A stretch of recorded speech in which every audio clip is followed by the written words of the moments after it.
Good 72, 73 degrees right here, right outside. It's an awesome day. Sitting outside here, just going to sip on a little something, something. And I just want to welcome everybody in as we talk about the body of Hiram Abiff.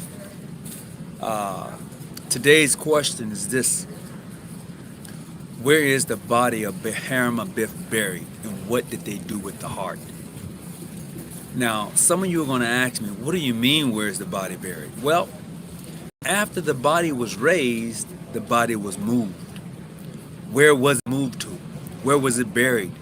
And what did they do with the heart of Hiram Abiff? Yeah, that's the thing. That's the conversation for the day. I hope that you're going to be able to get something out of this. But first, we got to look at who Hiram Abiff was. Okay, we know that it is called the legend of Hiram Abiff, but we're going to look at this from a different point of view. Okay, so Hiram is known as the widow's son. Okay, he was a son of a man from Tyre. Okay, his mother is an Israelite. She was one of the daughters of Dan. That's what we know about Hiram. His mother is an Israelite. She was a daughter of Dan. His father was a man from Tyre, and he's known as the widow's son. Okay. The next part of this is we're going to look at greetings to all who's coming on. The next part we're going to look at is where did they move the body to? We know that he was raised. For those of you who are Masons, and you go through all the accolades and you do all these things, we know that he was raised. But where did they move the body of Hiram Abiff to, and what did they do with his heart? Now, that's a question you may be asking me. What do you mean, what did they do with his heart? Well, if you know the legend of Hiram, you know that they moved the body. If you know the legend of Hiram, you know that they removed his heart. These are the things you should know if you understand the legend of Hiram Abiff. Hey, what's going on there, bruh? You good, man? It's good to see you pop up. I appreciate that. My brother from New York, it's good to see you pop up. You know exactly who I'm talking about.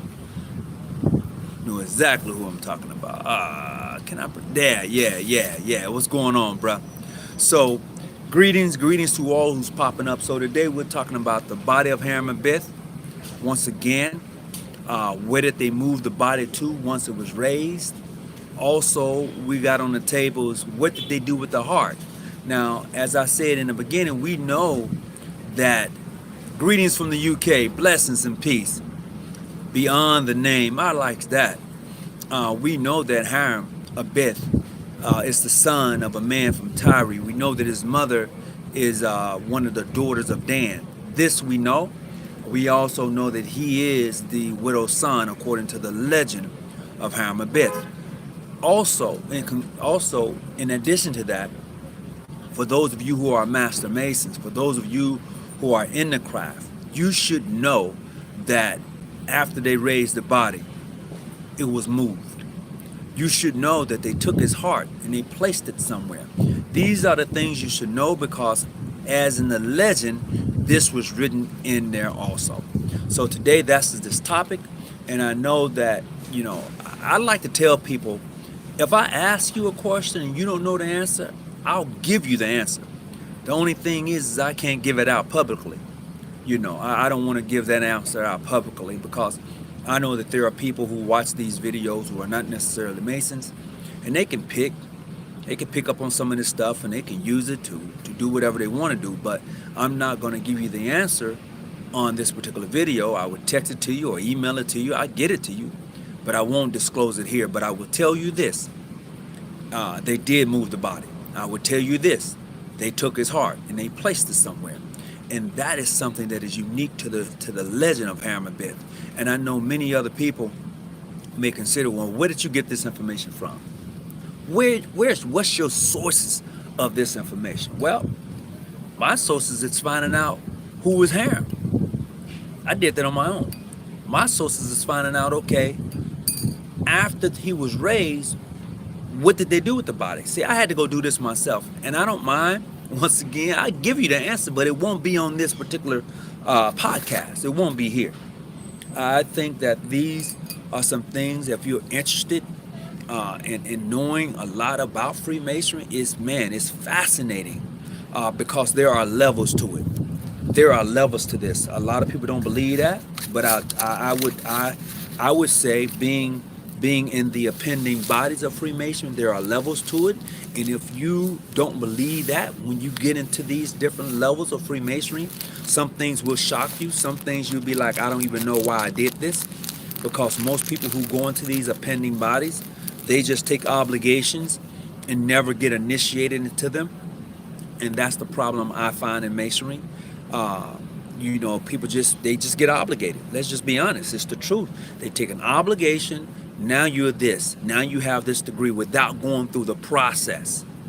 Whatever your process may be, it is not for me to say, but there should be a process beyond just taking the obligation into a degree. Okay? Now, getting back to the main topic of where is the body of Hiram Abiff, I can give you the direction of where the body is buried. The direction in where the body is buried is north. The body is buried north. I can tell you, what else can I tell you about it? Well, the body is buried north.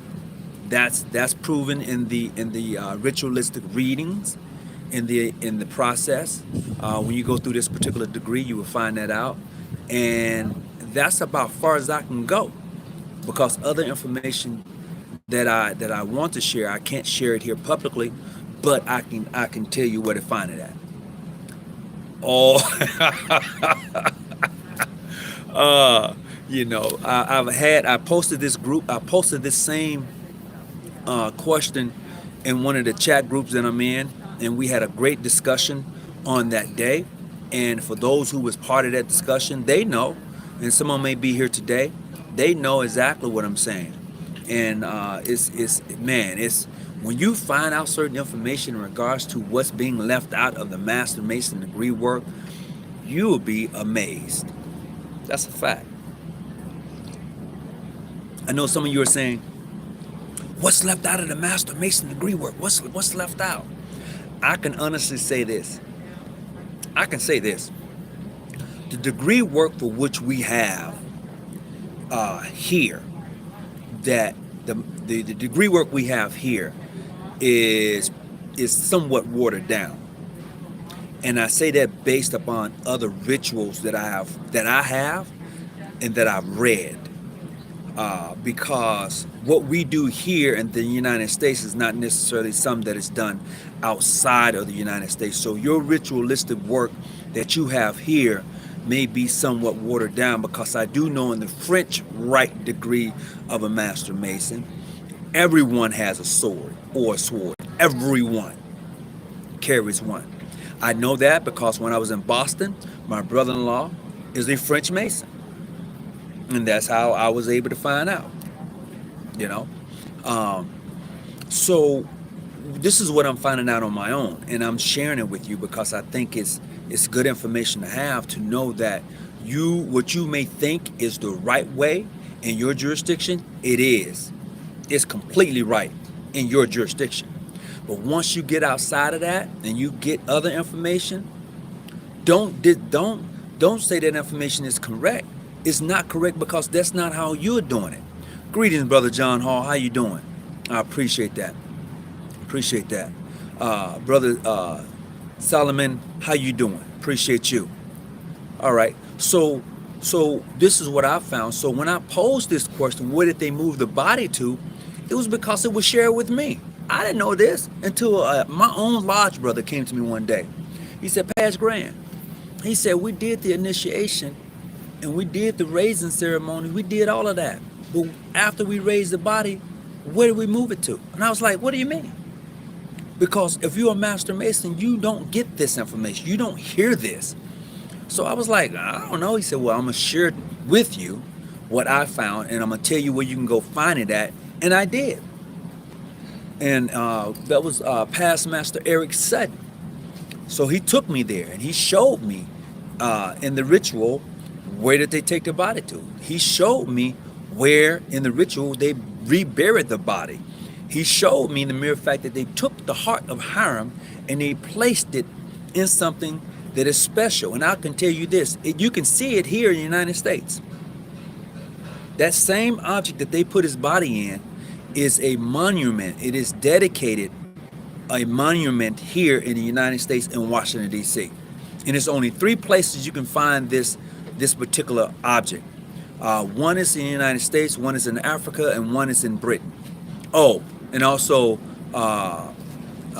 Rome, the Catholic Church has this same object. It is there, placed there. I can say that. Greetings, everybody. Following the legend of the widow, and that rabbit hole gets you deep. I had to leave breadcrumb. Yes, indeed. Yeah, man, I will agree with you. When you go down these particular rabbit holes, when you begin to interject yourself into Freemasonry and the legend of Hiram Abiff and how this came to be, it is a rabbit hole. It is truly that of a rabbit hole. And to me, that's the beauty of it all. What's up going on? What's going on, bruh? Joshua, what's happening to you? Appreciate you. That is the beauty of it all. The mere fact that when you go down this rabbit hole and you look at it for what it is, it has you questioning a whole lot of things. And I would say this is why so many individuals who are of different faith come into Freemasonry, because it's not about your faith. This is the uniqueness of Freemasonry when you look at it in its totality, and that's what I enjoy about Freemasonry. And like I said before, when you're searching for the body of Hiram Abiff, it's buried in the north. I can tell you that. And I can tell you that they took his heart out and they placed it in something. I can tell you that. Now, is this true? I don't know how true it is. This is just based on the legend of Hiram Abiff, and it's based upon rituals of initiation. That's what it's based upon. And when you get to this particular degree and you go through this process, you're going to have a wow moment. This particular degree is found on the Scottish Rite side of the degree work. If you are a Scottish Rite Mason, anything over the 19th degree, you should have gone through this process of learning and finding out. Just as I thought I knew, I didn't know. I'm gonna be honest with you. I didn't know. I didn't know until it was shared with me. And I was like, I went through this process. He said, yeah, but you didn't pay attention. And I couldn't do but laugh, man. He said, yeah, you went through the process. You just didn't pay attention. But now that I know, I don't mind sharing it. And this is the uniqueness that we're going to have to come up to. When you have information, brothers of the craft, including my sisters, it's okay to share. I mean, to hoard information does what? You're going to leave here one day. What you going to do with it then? Nothing. So it's good to share information and lectures. I have a brother right here in this show today who has shared tons of lectures with me. He has really done that, and it took me down a rabbit hole because him being who he is, he was well versed in the esoteric side of Freemasonry, and he was just that guy, and he knows exactly who I'm talking about. I mess his name up all the time when I talk to him. He's out of the Grand Lodge of New York. You know exactly what I'm talking about now. And I appreciate this brother. He shares a lot of good, tangible information with me. And that's about where we're at with that, But today's topic is, where's the body of Hiram Abiff buried? Anybody, you can post your questions. You can post your thoughts about where it's buried. And like I said, if you know how to get in contact with me, which most of you do, I'll give you that answer.